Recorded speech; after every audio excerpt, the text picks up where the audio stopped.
Things just took a massive turn for the New York Jets, as with the NFL draft coming up very, very soon, there has been a shocking update with the way that we see some of these prospects that the Jets have interest in, and Darren Mougey's plans have now been thrown for a loop, and we are going to break all of this down. What's up, guys? Welcome back to Jets Digest. It's Chris here, and we're going to jump right into things. And I didn't mention Matt's name because, frankly, guys, I'm kind of rusty. I haven't made videos in a while, and you know what?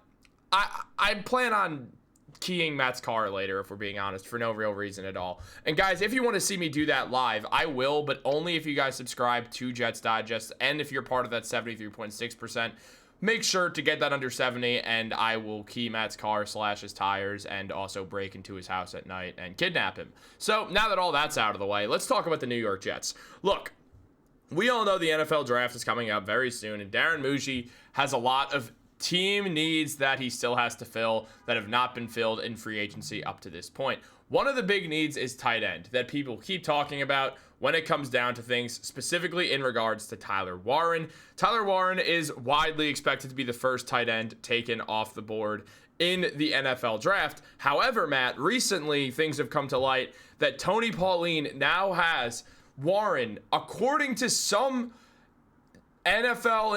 Tony Pauline, some NFL teams view Tyler Warren as the tight end 2 behind Colston Loveland. So this obviously changes a lot. I did call him Loveland instead of Loveland, but it's all right. Again, we're rusty. We're getting back into game shape. But Matt, obviously this is interesting. The entire year, Tyler Warren has been the number one tight end. And if I'm being honest, he's definitely still my number one tight end. But this does make things interesting in regards to the New York Jets. Because if the Jets wanted to take Tyler Warren, now it feels like what we've asked for the Jets to do, trade down and pick from there. It feels like maybe that becomes more realistic if this is in fact the case. So I don't think this report, I'm sure, is correct. I'm sure there are some teams that have Colston Loveland ranked above Tyler Warren. Going into the season, Colston Loveland was the number one tight end on almost everyone's draft board before Tyler Warren had his monster season. Colston Loveland, the difference between these two players is Tyler Warren had that crazy good season, taking Penn State all the way to the playoffs, while Colston Loveland got injured earlier in the season and was out for most of the games that Michigan played. So people are kind of forgetting about Colston Loveland, but this reporter can put out this report if only like 3 or 4 teams have Loveland over Tyler Warren. So I don't think this report should have a huge effect on what the New York Jets are thinking. They should be only looking at who their tight end rankings are. They shouldn't be caring about what other tight end, where other teams have other tight ends being ranked. And like, me and you agree that Tyler Warren is the number one tight end because not only is he a pass catcher, he's a run blocker, which is something that Colston Loveland is not very good at all, even though I understand Michigan offense was a very highly run-heavy offense. Colston Loveland's blocking was not part of the reasons why they were so successful. It was more scheme-wise and good college running backs-wise why they were so successful. So I really think this is not going to have a huge impact on how they're going to view Tyler Warren or how they won't view Tyler Warren. But I think, Chris, this article, this report does bring up a thing that New York Jets fans should be at least considering, which is tight ends in the top of the draft other than just Tyler Warren. Tight end is one of the deepest class positions in the draft, along with tackle and edge rushers, which are all, or maybe the Jets need defensive linemen, not outside linemen, but those are all positions that the New York Jets need. So do not be surprised if the New York Jets go ahead and take Armand Membo or Kelvin Banks or Simmons from Ohio State as a tackle in the first round, and then look to the second round or third round to pick up that tight end, whether it's Colston Loveland sliding to the second round or Elijah Arroyo out of Miami or Mason Taylor out of LSU, or even you can go farther back looking in the third or fourth round. You can look at Terrence Ferguson from Oregon. He's someone who reminds me a lot of Jake Ferguson from the Dallas Cowboys. I understand they have the same name, but their games are very highly similar. They're guys who are somewhat effective as blockers, but pretty effective as pass catchers as well. Of course, neither one of them as good as Tyler Warren, but when you consider that you only have to pay a third or fourth round pick for this player instead of the top 10 overall pick that you would have to sacrifice to pick up Tyler Warren, I do think it's something that the New York Jets should be highly considering, and it's definitely something that I would be doing if I was the New York Jets if I was Darren Mougey, the GM of the New York Jets, I would not be taking a tight end top 10 unless it was Brock Bowers. And we know Brock Bowers came out last year. He's a lot better than Tyler Warren. Tyler Warren's not worth a top 10 pick when the New York Jets have needs at other positions that are significantly harder to fill in free agency, and they're harder to find overall. The top tackles, they're paid like $25 million is where the top of the range for tackles are. The top of the tight ends are in the $15 to $19 million range. The point being, if a top tight end hits the free agency market, it's going to be a lot easier to throw a ton of money at that guy than it would be to pry away one of these top end right tackles. And I see a lot of people talking about how 7th overall is too high to take a tackle, but let's take a trip down memory lane. Let's look at recently.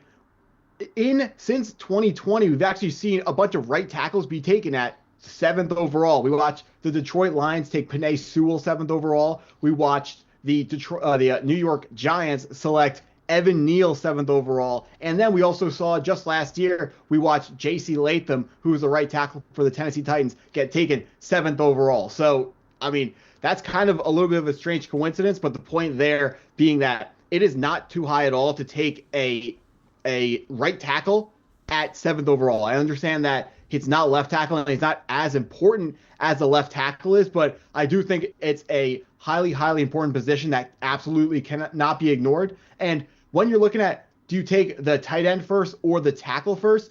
For me, it comes down to what position do you want to take a chance with, because the way I see it, the longer you wait in the draft to address that position, the higher the risk of that player busting, meaning like, you take the tight end round 1 and the tackle round 2. That means you're going to imagine the tight end has a higher chance of working out. So the position that, in my opinion, the New York Jets need to be more careful in addressing is right tackle. And that's why I want to make sure that we get the best possible right tackle. And if we go to the 2nd round and we take a tight end and he busts, I'm going to be perfectly fine with that, because I think you can find a tight end in free agency. You can trade for one. We recently saw one of the best tight ends in the league, TJ Hawkinson. The Detroit Lions loved him so much. Their 8th overall pick, they loved him so much that they traded him in their own division, and they didn't even get a 1st-round pick back. So tight ends, this is kind of the end of my rant here. Tight ends, not valuable enough to be taken in the top 10 unless they are a special talent like Brock Bowers, or if they are as good as a prospect as Kyle Pitts was coming out, neither of which Tyler Warren is. Yeah. I agree. I had to do that like last time. But so anyway, talking about Tyler Warren and Colston Loveland, looking at these two guys, I mean, Warren played 5 years at college, but played is a strong word. I mean, he was on the field for 4 of those seasons, really, after redshirting his first freshman year. He did appear in 2 games, but it wasn't enough, so he still had his eligibility. Now, on top of that, you look at everything. He was never the tight end 1 until his senior year, where he burst out onto the scenes and was absolutely phenomenal, getting 104 reception yards, most in the Big Ten, and 1,233 receiving yards for 12 yards per reception and 8 touchdowns. He had a phenomenal season. And even the year prior, he had 7 touchdowns. Despite the fact that he only had 34 receptions, he still led it to 422 yards and 7 touchdowns. It's still a great season there in its own right as the tight end. That's just not as much of a feature player as he was in the prior year. We know that he could do it all. He could block at an elite level. He can run the ball. He could throw the ball, as we saw. Look, he's a do-it-all type of guy, but kind of what we were talking about, and I guess real quick, just to go over Loveland's numbers as well. Obviously a champion in 2023 at Michigan, had 56 receptions last season, 582 yards. The year prior, 45 receptions, 649 yards. So 2 great seasons there as well. And look, Loveland has been a very, very solid player, and he is going to be drafted high, but it feels like, Matt, one of the reasons why we're seeing tight ends be like Warren, like Loveland, be ranked so high right now is just that Brock Bowers effect. I, too, understand why one would take Brock Bowers in the top 10, and I get why Kyle Pitts was taken in the top 5. But at the same time, Tyler Warren and Colston Loveland are not these guys. Like, I'm not saying that they're certainly going to be worse than these guys. All right, well, they're almost certainly going to be worse than Brock Bowers. But, look, yeah. I mean, I'm not going to sit here and lie. My jaw would drop if you were to come from the future and tell me, nope, either one of these guys is better than Brock Bowers. I just wouldn't believe you anyway. So, look, where things are, it's definitely a higher risk, especially when you need a right tackle, a position that, as you mentioned, is going to go earlier. So the Jets, I agree. They should look to the second or third round and take a tight end in. Will Tyler Warren be there? Absolutely not. Will Colston Loveland be there? Almost certainly not. Are there other tight ends? Yes, it's a deep tight end class, as you mentioned. It doesn't live or die with the first name on the board. And maybe, who knows? Maybe, again, it'll be like, oh, well, maybe the Jets should have taken Brock Bowers over Olu Fashanu. But at the same time, would you rather have an elite tight end or a great left tackle? I think a lot of people will go with a great left tackle because there's a bunch of different receiving options you have out there. And you could still find, as you mentioned, you could find tight ends for cheap in trades. Like, again, not Brock Bowers, but he's a special case. You get those guys come around once in a while. The Travis Kelce's, the Brock Bowers of the world. But where things are, and that, as you mentioned, Hawkinson getting moved for less than a first into his own division with the Vikings, like, it shows a lot. And as you mentioned, the Lions picked him 8th overall. It's not like that changed anything for the Lions. And I know that they were bad, but the Jets aren't a great team this year either.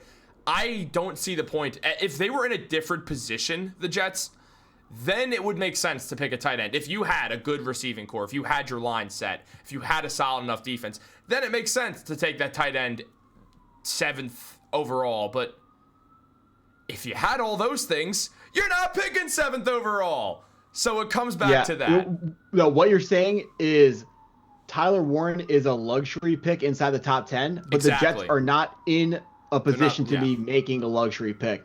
Every once in a while, you see a really good team like the Philadelphia Eagles a couple of years ago when they got Jalen Carter, where it's a team that's really good, that they're contenders, but at the same time, they own another bad team's first-round pick. So if the Jets were in that position, then they could go out and select the position of lesser importance in the tight end. But right now, we still have positions of need. That's why we're drafting so early. Now, I wish we could address the quarterback position, but I really hope we don't with the guys that are on the board. So the right tackle, just, it seems like unless Mason Graham's there, which I don't believe he will be, it seems like right tackle is obviously the best possible value pick, with talking about how good the prospects are going to be and how important the position is, with just marrying all those factors together. It seems like right tackle is easily the best way to go for the New York Jets in this draft. I 100% agree. But guys, what do you think? Let us know in the comments down below. Like this video, subscribe, turn on post notifications. Make sure to subscribe if you want to see me kidnap Matt. Guys, have a great day. Go Jets.